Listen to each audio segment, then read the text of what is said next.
topics, nothing for you to worry about. Sweet.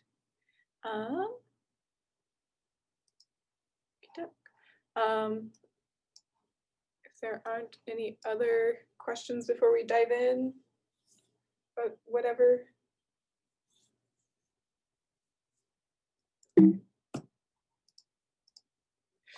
So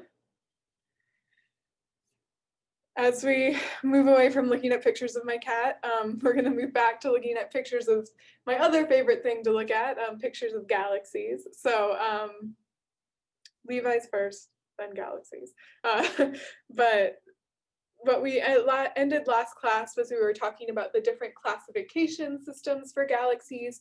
You guys made your own classification scheme. For the most part, your classification schemes matched pretty well with the Hubble tuning fork. Some of you also were looking at color, which is great, because that's another thing we can think about when we think about galaxies. But just as kind of a little bit of review, the main thing we want to think about when we split up our galaxies is we have spirals, we have ellipticals, and then we have irregulars, which are neither of the spirals or ellipticals.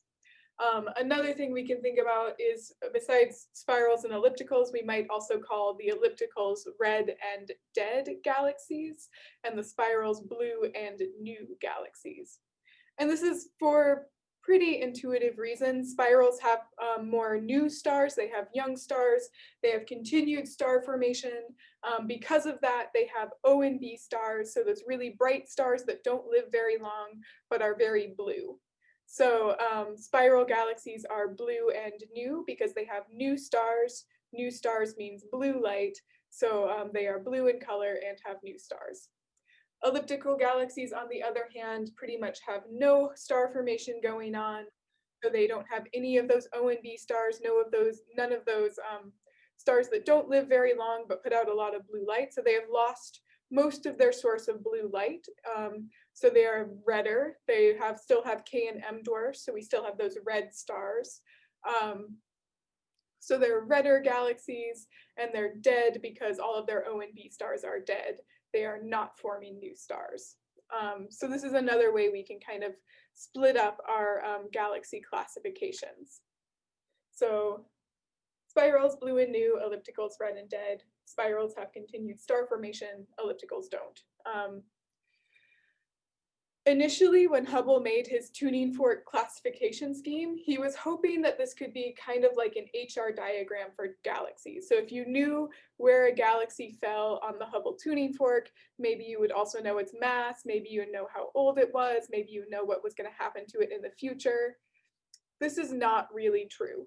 So that's, unfortunately, knowing what a galaxy looks like doesn't really tell us anything except what the galaxy looks like. We do get some information about the star formation rate, but that's about it. So spirals can be massive or small, ellipticals can be massive or small. Most of the biggest galaxies are ellipticals, but there's also dwarf ellipticals. So there's no really, if I look at a galaxy and I see it's an elliptical, I can't automatically say, oh, it has this mass, this radius, this brightness, like we could when we had our O star on the HR diagram. So we can't quite do that. There was hope that that could happen, but it doesn't seem to work. There were also kind of initial ideas when Hubble made his tuning fork that ellipticals were early type galaxies that would then evolve into spirals. This also seems to be not true. This is pretty much not the case. So sometimes you'll also hear in your book, they might refer to ellipticals as early type galaxies and spirals as late type, because we thought ellipticals would evolve into spirals. This is not true. If anything, it's kind of the opposite. Spirals might evolve into ellipticals through collisions.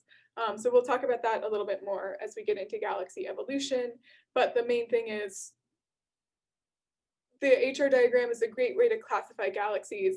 But besides a little bit of information about star formation rates and some information about how the galaxies are moving, we don't get a ton of information out of what classification a galaxy is.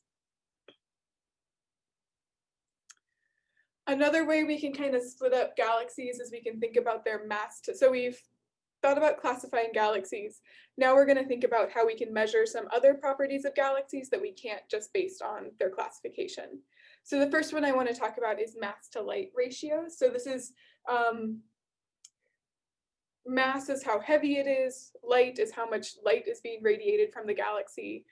So first, before we get into dark matter, which is a big thing we measure with mass to light ratios, I want to start by just thinking about the mass to light ratios of different types of stars.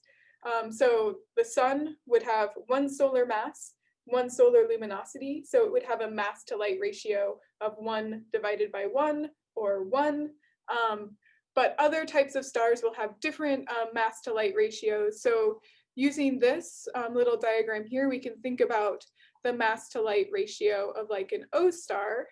So it's got a mass of 50 solar masses and a luminosity of 100 solar masses. So our mass to light ratio is just mass divided by light. So for an O star, that's going to be 50 solar masses divided by 100,000 solar luminosities.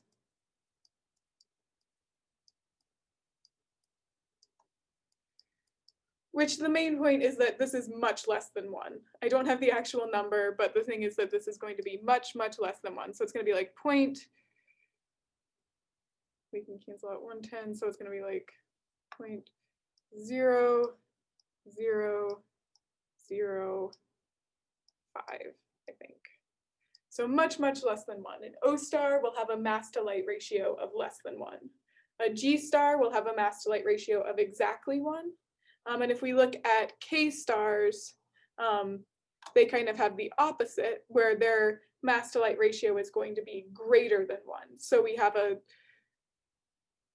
larger mass for the amount of light we're getting. So thinking about that, I'm going to launch another poll. So we have 2 questions here. Which star is going to have the highest mass to light ratio? And then based on that, what you think for that question, which type of galaxy, if we aren't thinking about dark matter, we're just thinking about the stars, which type of galaxy should have a higher mass to light ratio?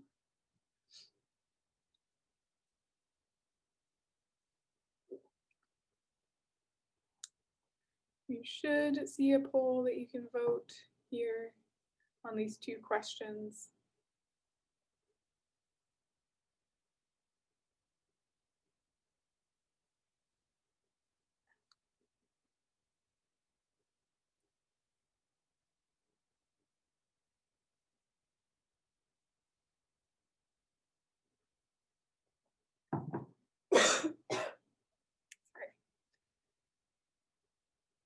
About half of people.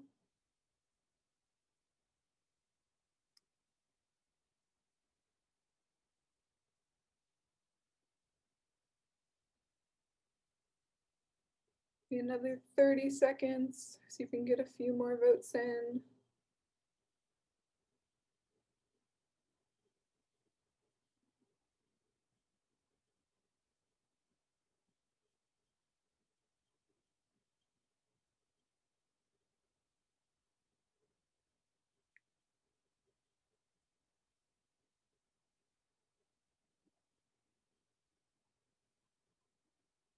Okay, so that's, oops.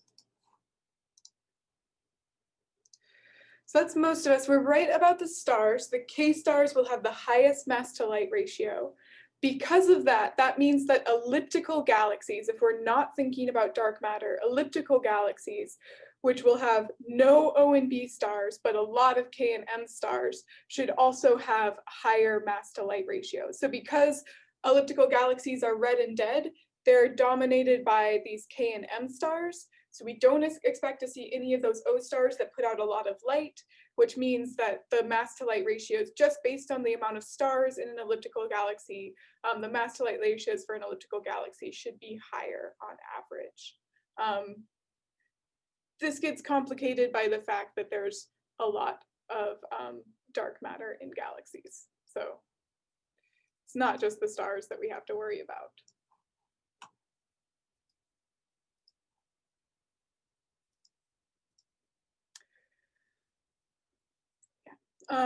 So the other thing we notice when we do look at the mass to light ratios is that the amount of mass we see does not seem to match the amount of starlight we see. So we can kind of, by looking at the amount of light, we can get an idea of how many stars we think are in a galaxy, because more stars equals more light. So we can make a prediction about how many stars we think are producing that light. Then we can measure the mass of a galaxy. This is the next thing we're going to look at, but we're going to measure the mass by looking at how fast it's rotating. And so we can kind of weigh the galaxy using the laws of gravity. And so we can weigh the galaxy, get a mass, we can look at the light to get a mass from stars, and what we see is these two things aren't equal.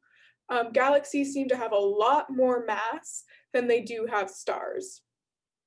And that tells us, this is one of the initial ways we discovered that dark matter must be a thing, because we get these mass to light ratios of around 100. If it was just stars, we would expect mass to light ratios of around 1 to 2. So this is wrong. These two things are not the same. So this means there's a ton of dark matter, and that dark matter makes up pretty much a good fraction of all of the stuff in our universe. So this is kind of showing you, we'll talk about this more as we get into dark matter, which is one of our topics, but only 4% of the stuff in our universe is like protons, neutrons, electrons, anything that you're used to interacting with, any normal matter. Then there's about 22-ish or so percent of the universe is dark matter, and the rest is something called dark energy, which we don't know what it is at all, but that's okay. And so we're going to mostly focus on normal matter and dark matter, even though they're only about a fourth of what the universe is made of. The other thing to keep in mind is that, like, what dark matter is it's stuff that has mass, but does not interact with light. So it has mass, so it's matter, doesn't interact with light, so it is dark. So that's all that name means. It's nothing too crazy, although we don't know what it is or where it comes from or why it seems to be most of the mass in every galaxy we look at. Any questions about that? Mass to light ratios, dark matter?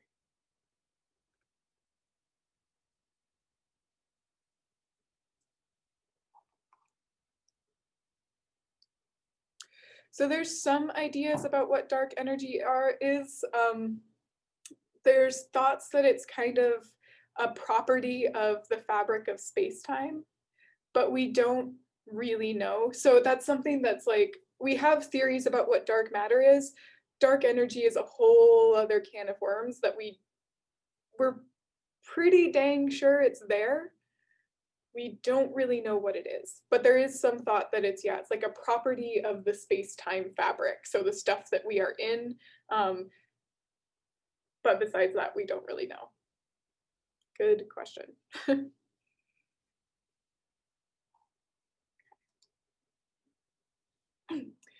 Before we get into how we measure the mass of a galaxy, I want to really quickly just go over the Doppler shift.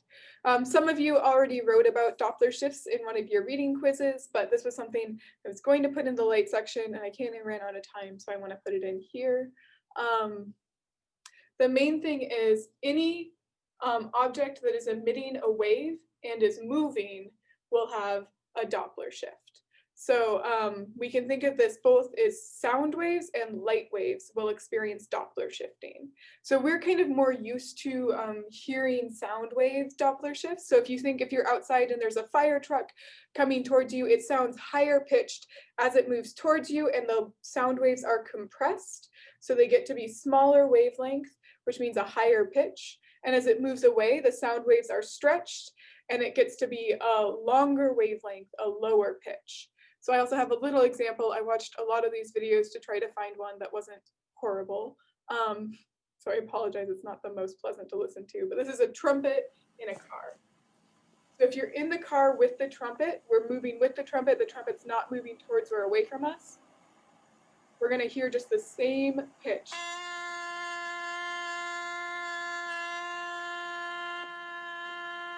So the sound waves aren't getting compressed at all. We're just hearing the trumpet because we're moving with it. If instead we were outside the car, we were watching the car move towards us and move away, we hear that same noise, so it's the same trumpet, same thing, but now we're outside of the car. And we can hear that when the trumpet was coming towards us, those sound waves got smushed together and it was slightly higher. When it passed us for a second, we heard the sound waves went down and then we heard it get stretched, so it sounded lower. So that's how we typically experience Doppler shifting, is with sound waves. Light, though, is also a wave. So if a source emitting light is moving towards us, the waves are going to get shorter. Shorter wavelengths are bluer. So we're smushing the waves together because it's moving towards us at the same time it's emitting light, and we get shorter wavelengths. If it's moving away from us, the wavelengths get stretched out, so they get longer and they look redder. So we can talk about things being blue shifted or red shifted based on their motion if they are also emitting light. Because everything in space is emitting light, or everything we can see, we can use the Doppler shifts of these things to try to get ideas about how galaxies are moving. Just to show this in another way, if we are observing a galaxy and it is moving away from us while emitting light, that light will be stretched and we will see the galaxy look redder. So this is kind of what we would expect to see. The wavelengths of light, purple is moving into the UV, and we're seeing more of the red light because the galaxy is moving away from us. So the wavelengths are getting longer and therefore redder. So Doppler shifting, anything that emits a wave, if it's moving towards us, wavelengths get squished, moving away, wavelengths get stretched. Now, this is really important for galaxies because we can measure the rotation of a galaxy and we can use that to get mass. So if you have your galaxy and it's a disk galaxy and we're seeing it mostly edge on, one side of it will be rotating. Disk galaxies rotate pretty nicely. We can see that in the spiral arms. So if you have your disk galaxy, one side of it should be rotating towards us and one side of it should be rotating away from us. So the side that's rotating towards us will look blue shifted. It will get that Doppler shifting and the light will be slightly bluer. The side that's rotating away will look red shifted and the light will look slightly redder. So this is my galaxy as a book. If you were looking at it, you would see one side would be blue shifted, one side would be red shifted because one side's moving towards and one side's moving away. So we can use that blue shifting and red shifting to measure the rotation rate of a galaxy. And this is kind of trying to show that as well. We again have our galaxy, one side of it is rotating towards us, so the light we see from that side is blue shifted. One side is moving away from us, so the light from that side is red shifted. And we can find a mass of this galaxy by using the Doppler shift equation, which is shown here, where the shift in wavelength, so delta lambda, the change in wavelength, divided by the rest wavelength, so what it would be if it was not moving, is going to be equal to the speed of the object divided by the speed of light. So C here is the speed of light. So if we can measure velocity using Doppler shifting, we can use Kepler's third law to estimate the amount of mass in a galaxy. So just like if you did the Saturn law lab, we use the rotation of Titan to figure out the mass of Saturn. If you did the binary star lab, you use the rotation rates of those binary stars to figure out the mass of the combined system there. If you've done the Milky Way lab, you use the rotation of stars around the central supermassive black hole to find the mass of that supermassive black hole. Anytime we have a gravitationally bound orbit, we can use the speed of objects orbiting to figure out the mass with Kepler's third law. The nice thing is if we can measure that rotation, we can also get and we know the mass. We then have a prediction of the amount of light from a galaxy. So if we know the mass, which we can get from the rotation, we measure the rotation with the Doppler shift, that gives us the mass. We can use the fact that galaxies have mass to light ratios of around 100 to predict the light. If we know how bright the galaxy is and we know how bright the galaxy looks, we can also get a prediction of how far away the galaxy is through something called the Tully-Fisher relationship. So this is what's shown here. We have the rotational speed in kind of weird units. Don't worry about it. but the rotational velocity on the x-axis and the brightness on the y-axis.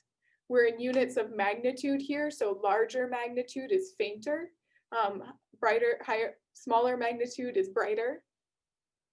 And what we can see is that if you are rotating faster, you're rotating faster, you must have more mass, so you're also brighter, and we get this nice relationship between brightness and mass. Then we can also say if we shift this, if this relationship is shifted up and down, then we can get an idea of how far away it is. So if we get the same relationship, but they look fainter, we know that the galaxies must be further away. So this gives us a way of using something we can measure without having to worry about distance. That red shift and blue shift, that's not going to be an issue with distance. We can use that to find mass. We can use mass to find luminosity. We can use luminosity to get an idea of distance. So this is the first way that not only are we using rotation curves to get mass, we're also using them to start predicting the distance to galaxies. Sorry, I'm kind of jumping back and forth. The last thing I wanted to show here is just some rotation curves that are measured for different galaxies. So we can see this is the rotational velocity versus distance from the center of the galaxy. And we'll play with these more when we talk about dark matter. But what we can see is they're pretty flat. So they're not, what we would expect maybe is that they would start to go down if we were just looking at stars, but they all kind of flatten off as you get further and further from the center of the galaxy, what is 0 here. So that means that there is stuff in the outer parts of the galaxy that are causing the outer edges of the galaxy to spin faster, and that's another way we can measure dark matter.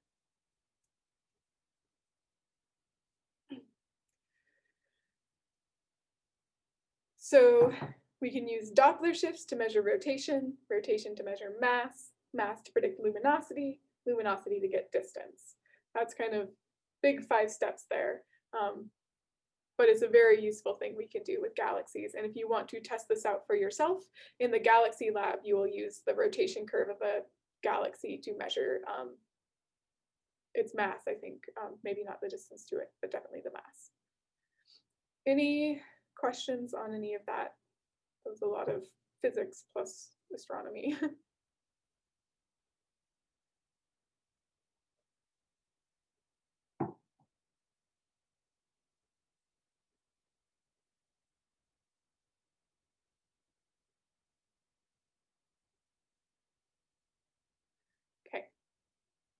I'm not hearing anything. So that was the first way we can get distance. There are some other ways we can get distance though.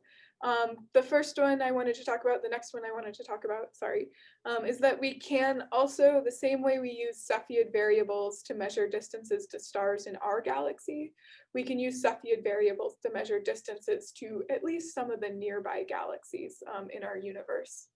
So Cepheids are those expanding and contracting stars that have the relationship between period and luminosity. So if we measure the time it takes for a Cepheid to expand and contract, we know how bright it is. If we know how bright it is, we can compare that to how bright it looks to figure out how far away it is.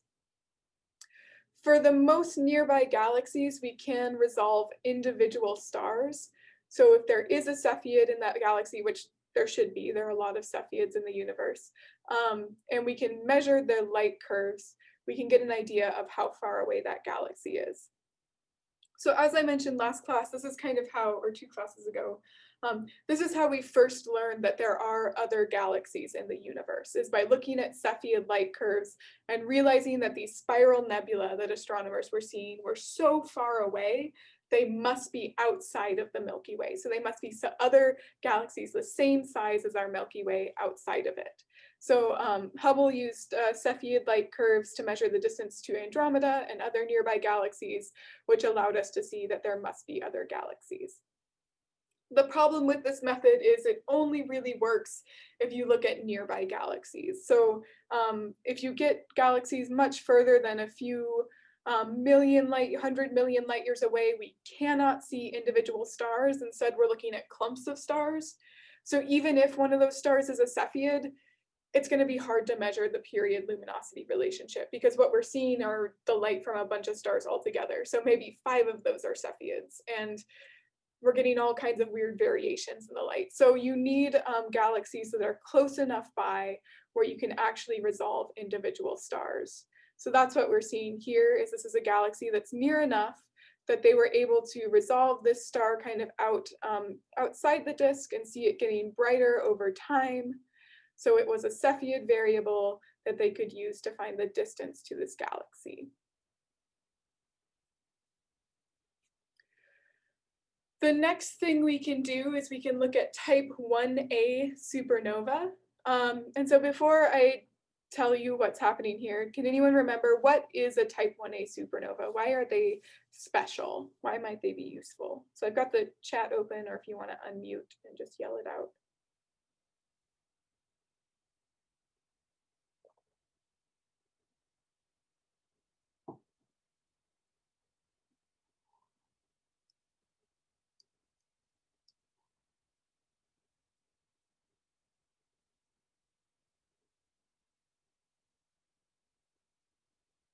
So they do occur in binary systems. That was one thing. And they're always, yeah, so perfect. They're always the same brightness. So type 1a supernova is when you have a binary system. One of the pair of stars in the binary system evolves and becomes a white dwarf. The other star dumps some mass onto that white dwarf, sending it over the Chandrasekhar mass limit, and it explodes exactly when it hits that number. So because they all explode with the same amount of mass, they are all the same brightness. So this makes them something called a standard candle. So they all have the same brightness. So if we measure a type 1a supernova, we know how bright it is and we know how bright it looks. So we can get a distance to the galaxy that it occurred in. So perfect. So this is showing the other really nice thing about type 1a supernova, the thing that makes them really useful, is that they are much brighter than individual stars. So with the Cepheids, we needed galaxies that were close enough we could see the individual stars.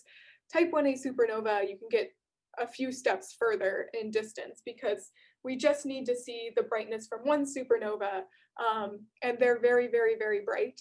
So we don't have to worry about resolving them. We just need to see how bright they are. And the other thing you can think about, like if I was measuring this galaxy, if I saw it before the supernova went off, and then when the supernova went off, I could just subtract the light from the galaxy. So I would only be seeing the light from the supernova. So I knew how bright the galaxy was before the supernova went off. I can subtract that and just see how bright the supernova is and not have to worry about the fact that there are other stars in this galaxy. So this is a way that we can get distances to much more distant galaxies. So it's very, very useful. The issue being that we need that galaxy to have a type 1a supernova.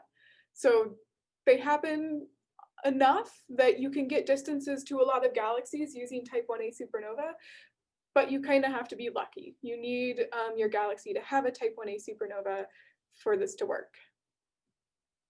So we have, yes, I want that galaxy. We have 3 methods for measuring distances now. We have our Tully-Fisher relationship with rotation curves, giving us mass, which gives us luminosity, so we can get a distance. We have Cepheid variables if our galaxy is close enough by that we can measure individual stars. And we have type 1a supernova if our galaxy has a type 1a supernova. So now just to kind of put that together, I have another poll question for us. This is a poll heavy lecture, I guess. So last class, I think we got kidnapped by aliens. This class, we're getting a nice message from the friendly aliens from Toy Story. I guess they're actually real in my example. And we know that it came from this galaxy. So we want to measure how far away this galaxy is to get an idea if we can actually communicate with these aliens. So we're going to need to use one of those methods to figure out how far away this galaxy is. So I'm going to show, I want you to answer this. Which one do you think we should use? Which might be a good way to find the distance to this galaxy?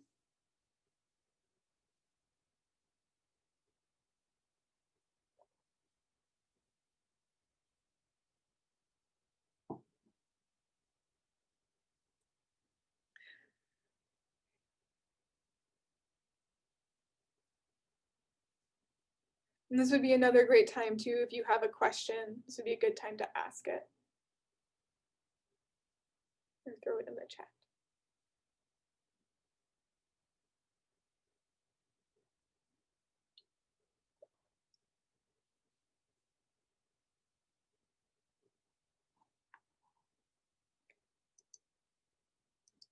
So we did great. We mostly were thinking Cepheid variables, which this galaxy does look like it should be close enough that we could resolve individual Cepheids. So this would be a good one to use Cepheid variables for.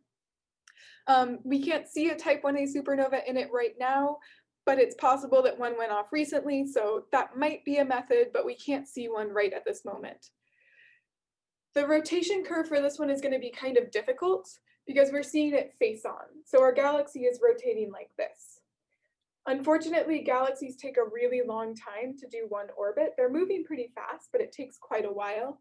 So because we're not really seeing it edge on, we're seeing it pretty much face on, it's going to be really hard to measure those Doppler shifts. So it's going to be hard to get a rotation rate for this galaxy.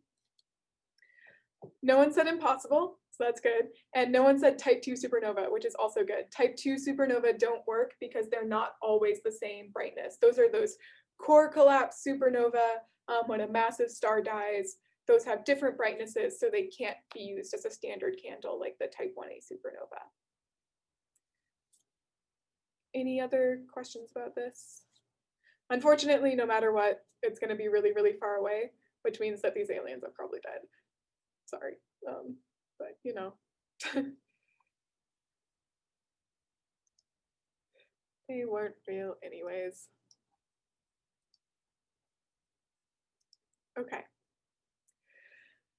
So we've thought about the Doppler shifting, how we can measure the mass of a galaxy. We've talked about mass to light ratios. We've classified galaxies and thought about how they might be different depending on what they look like.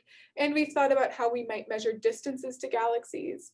Now we're going to start thinking about how we can use galaxies to learn about the history of the universe. And one of the first things we can learn about by looking at galaxies is that the universe seems to be expanding. So by looking at different galaxies, we notice that every galaxy, pretty much every galaxy with a few notable exceptions, seems to be moving away from us. So no matter which direction you look, all galaxies are moving away. All of the light from galaxies is redshifted. The few exceptions are the really local universe galaxies. So I said Andromeda is going to collide with us. It's moving towards us. That's pretty much the only galaxy that's moving towards us that is large. Every other galaxy is moving away. And what we also see, we figure this out by looking at their spectra. So we know hydrogen is the most prevalent element in the universe. So every galaxy is going to be emitting hydrogen, either emitting or absorbing at the wavelengths that we expect to see from hydrogen. So this is kind of showing, we can see this line here is probably that H alpha line that we've seen a lot. And we can see it being redshifted as you move out. So we know what we would expect to see. We can look for those emission lines or absorption lines, and we can see how shifted they are, how redshifted they are to get how fast a galaxy is moving away. And what we notice is that the further away a galaxy is, the faster it's moving away from us. So I think this was one of the questions from the reading quiz. How could we use velocity to get distance, or how could we use distance to get velocity? And this has to do with the Hubble law. So, but it's kind of the way that we first get velocity, how fast the galaxy is moving away, is by looking at this redshift. Once we know that, we can use, I think I want to do that later. Let me keep going. So actually, no, I want to do this here. Sorry. So for example, if we look at this distant galaxy here, nope, I wanted to do it later. Sorry. Get to that. Going to do an example math problem. Not yet though. Okay. So the reason why this measurement of galaxies that are further away from us are moving faster means the universe is expanding, is because what it tells us is that it's not the galaxies moving, they are staying where they are. It's space expanding. So the more space between us and another galaxy, the more space there is to expand, and therefore the faster it looks like the galaxy is moving away. So in this GIF up here, we have two galaxies, one that is 1 million light years away. So in 100 million years, that space is going to double. So it's going to move 1 million light years in 100 million years. This other galaxy here is twice as far away. In the same time, that same space doubles. So that galaxy ends up 4 million light years away. So in the same period of time, it moved 2 million light years. So it looks like it's moving twice as fast because there's twice as much space between us and that galaxy. So the more space between us and a galaxy, the more space there is to expand, the faster it looks like a galaxy is moving away. We can also think about this as often, there's like the raisin bread example. Maybe you baked raisin bread in this pandemic at some point. Maybe you made chocolate chip zucchini bread. Any type of bread where there is something in it works for this. So you have your raisin bread when you start out, the dough hasn't expanded, all the raisins are pretty close together. When you bake it, the dough expands and all of the raisins move further apart. But the more dough there is between one raisin and another raisin, the faster it looks like, the further it had to move in the same amount of time. Velocity is distance moved over time. So if it moved further in the same amount of time, it looked like it was moving faster. So that's what it's showing here. This is like if we are the Milky Way on raisin A, we can observe raisin B, C, and D as our raisin bread expands. And what we see is that raisin D, in the time our bread expands, has to move 16 centimeters. So it moved really far. It looked like it was moving really fast. Whereas raisin B, because it was really close to us, it only had to move 1 centimeter. There was only a little bit of raisin bread between us and raisin B. So, or bread, sorry. So the bread in this example is kind of the universe. The raisins are galaxies. As the universe expands, it's that dough that's expanding. The galaxies are staying where they are in the dough. It's just expanding, so the further away a galaxy is, the more universe between us and that galaxy to expand, the faster it looks like it's moving. This should kind of make your brain hurt. It's weird. It's hard to picture. You also have to picture it in 3 dimensions, which makes it hard too. If you need help picturing this, the Expanding Universe Balloon Lab allows you to kind of model this with a balloon as well. So that's another way you can blow up a balloon and see how that works as a model for our universe. So that's another way to think about this. The cool thing about this is that, and the initial discovery of this was done by Edwin Hubble, where he measured distances to galaxies and he measured how redshifted they looked. And he saw that there was this relationship between the distance to a galaxy, which he measured with Cepheids, and how fast it was moving away. And we get this pretty nice linear relationship called Hubble's law.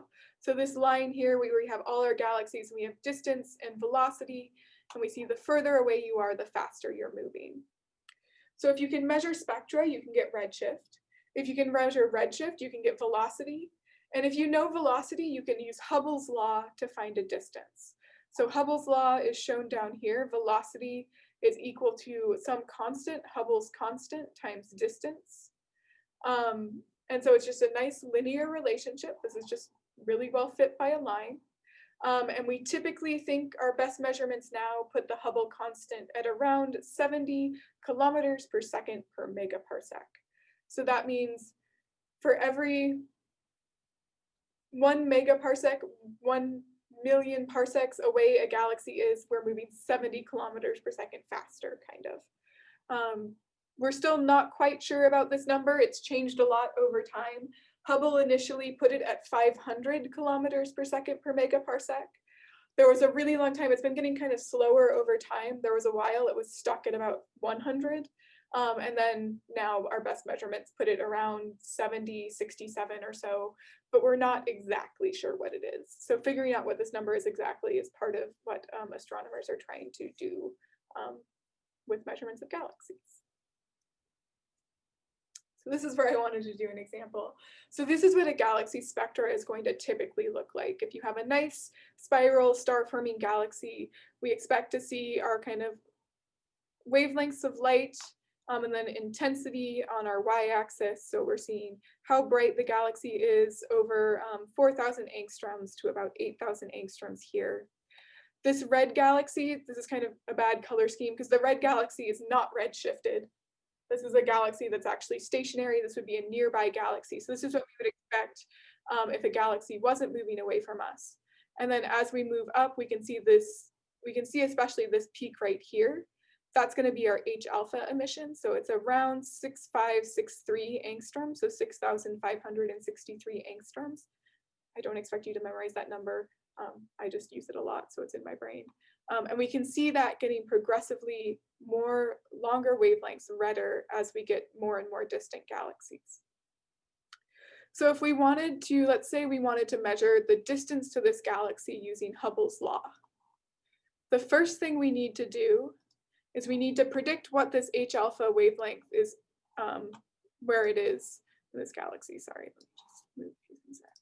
So I think that looks, I'm going to say it's pretty close to 8,000. I'm going to do a little bit of rounding here. So the first thing we need to know is how much of a shift is this H alpha wavelength. So our delta lambda, our shift in wavelength, is going to be equal to, I'm going to round that to 8,000 angstroms.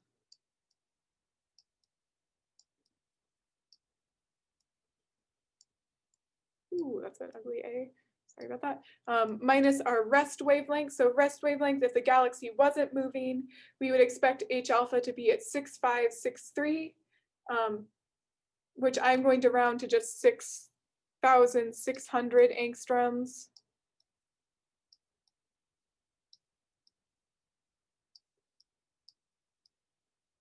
So our delta lambda is going to be 1,400 angstroms.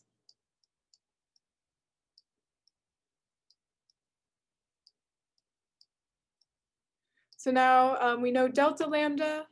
Lambda is just the rest wavelength. That's my 6,600, where I'm rounding a little bit. So in our redshift equation, we had delta lambda over lambda is equal to velocity divided by speed of light. That should be a C, I'm sorry.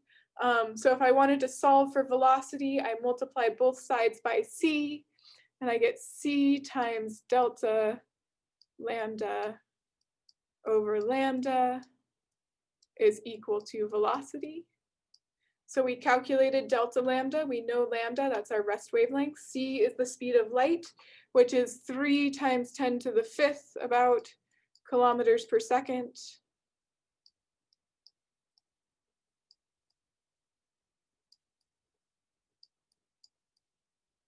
So times delta lambda over lambda times 1,400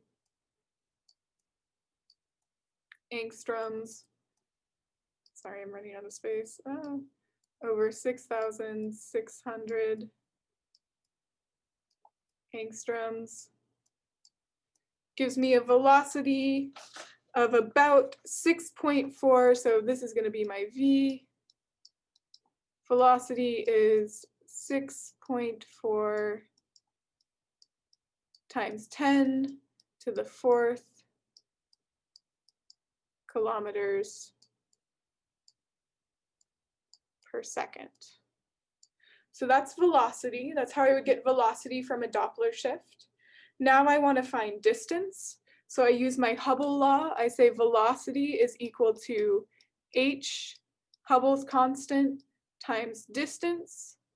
I want to solve for distance, so I divide both sides by h to get velocity divided by h is going to be equal to distance. I know my velocity, that's what I just measured from my redshift. Hubble's constant, I said, was about 70 kilometers per second per megaparsec. So we have 6.4 times 10 to the 4th kilometers per second divided by 70 kilometers, per second per megaparsec is equal to distance, which tells us that this galaxy is about 914 megaparsecs away.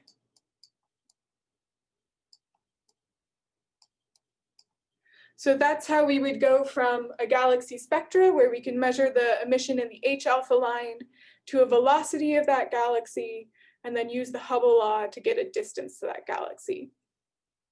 And if you want to do this, the Age of the Universe lab, you both get to measure the velocities of galaxies that are moving away from us, and then use that to calculate the Hubble constant, use that to calculate the age of the universe. So that's a cool one too.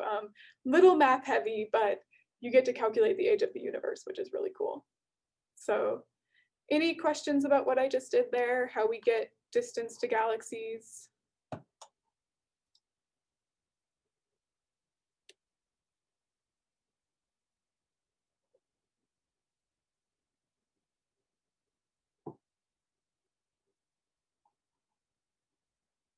I am not hearing anything. I'm going to go ahead and clear my drawings. And we are going to move to my next PowerPoint. Okay. So that was kind of starting to think about how we use galaxies to determine what's happening in the universe.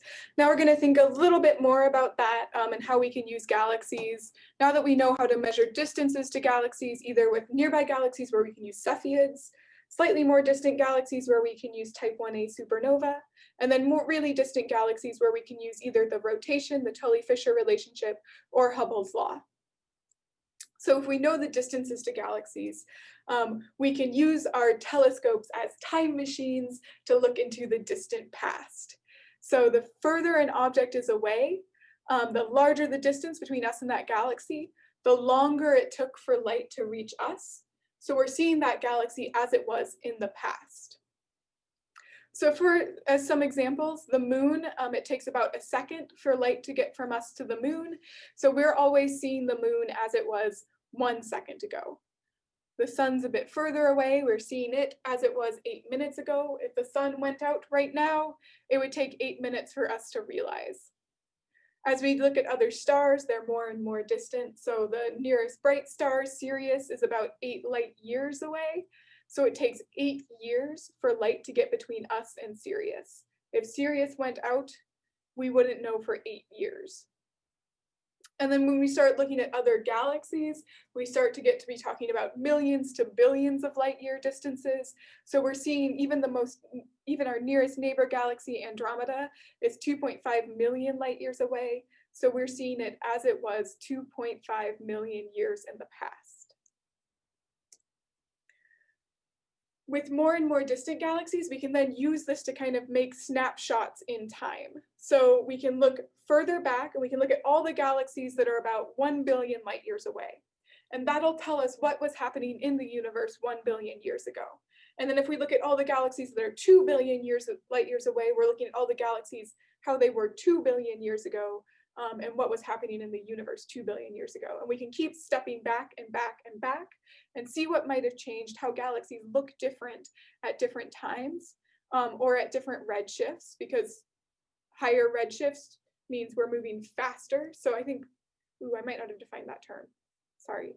So the redshift is when we look at our Doppler shift, how big is, how much redder is the light than we would expect. So higher redshift, more faster moving away from us, so further away.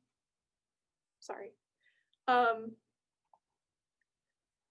So we can use the spectra to figure out how far away these galaxies are, and then we can start making these kind of snapshots in time by looking at galaxies that all have the same redshift, that are all the same distance away from us. And this is just kind of showing how our images have changed over time. So initially we just had ground-based observatories, and those get us pretty far. So if you're just looking from the ground, we can see galaxies that are about 6 billion light years away from us.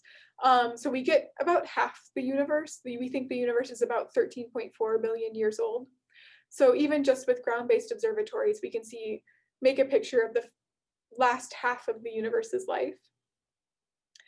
With Hubble, we start seeing further and further galaxies. So the Hubble Space Telescope has stared at areas of the sky for really long periods of time. That's what we're going to do in a second. We're going to stare at one of these pictures that Hubble made by looking at what was essentially a blank area in the sky and measuring the galaxies in that.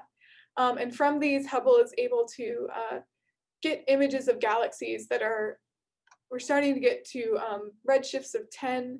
So galaxies that were forming, galaxies as they were 480 million years after the Big Bang. So after the start of our universe, just 480 million years after the start of our universe. So the more distant a galaxy is, the earlier we're seeing it in the history of the universe. So we can also think of that as a younger galaxy. Further away means younger, because we're seeing that light as it was a really, really long time ago when the universe was younger. Any questions about that?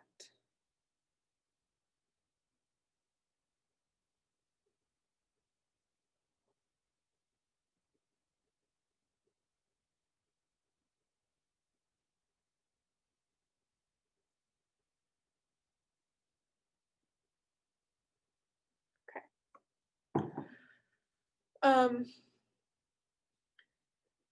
This is just showing you one of the most distant galaxies we've measured. This is GZ10 something, I think. And it's a galaxy at about a redshift of 10. So really, really far away. So we're seeing this galaxy as it was just a 100 million years after the Big Bang. And so we get an idea of what galaxies looked like right after they were forming.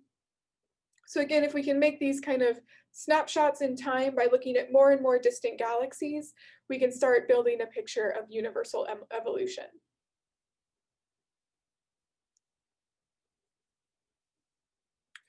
A brief note to say before I let you look at some of these images yourself. So I think I should say redshift, what redshift is actually measuring. So Z is what we call redshift. So little z is redshift. And that's equal to delta lambda over lambda. So the change in wavelength over the rest wavelength. So it's the same thing. It's like that V over C. We just call this the redshift of a galaxy. So the shift in the wavelength divided by the rest wavelength is going to be the redshift. Because of how we measure redshift, it's not linear with time.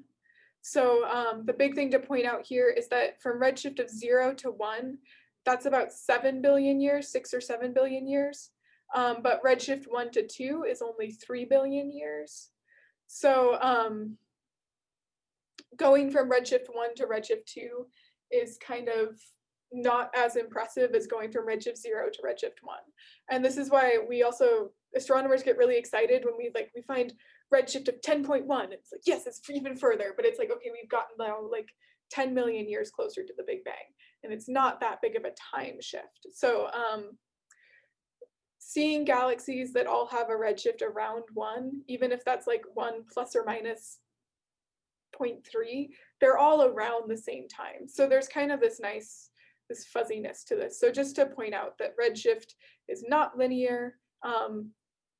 Redshift of 1 is about half the age of the universe. Redshift of 2 is about 10 billion light years, or 10 billion years ago.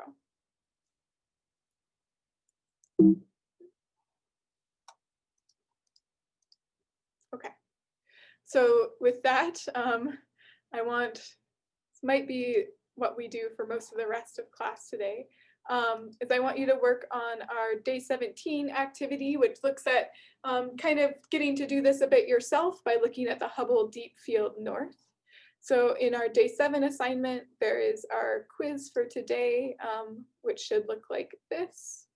There's two ways to kind of look at the Hubble Deep Field North. So this is one of the blank areas of the sky that Hubble stared at and measured just a bunch of galaxies. So there's 1,500 galaxies in this image, even though it's 1/10 of the diameter of the full moon. So small little area of the sky, but a ton of galaxies. I've given you the redshift to some of these galaxies, so I tried to get it as close to the galaxy as possible. If you want to see more, you can go to this link and you can click on an individual galaxy and it'll tell you the redshift in this PHOT-Z piece here. So by clicking on different galaxies, you can get redshifts to them. They don't have all of the spots of light, but they have a bunch of them. So this is kind of a fun thing to click around and see just all the cool galaxies that are in this image. So you're going to compare the galaxies that have similar redshifts to answer some questions, to think about what we can learn about how galaxies evolve, universal history, by looking at these Hubble deep fields. So if there are any questions, I'm going to go ahead and open up breakout rooms. While I do that, if you have questions, any issues. I'm going to go ahead and open the rooms. I will be around to bug you and ask questions. And hopefully we'll have a few minutes, so maybe come back together at 12:45 to just discuss a little bit together.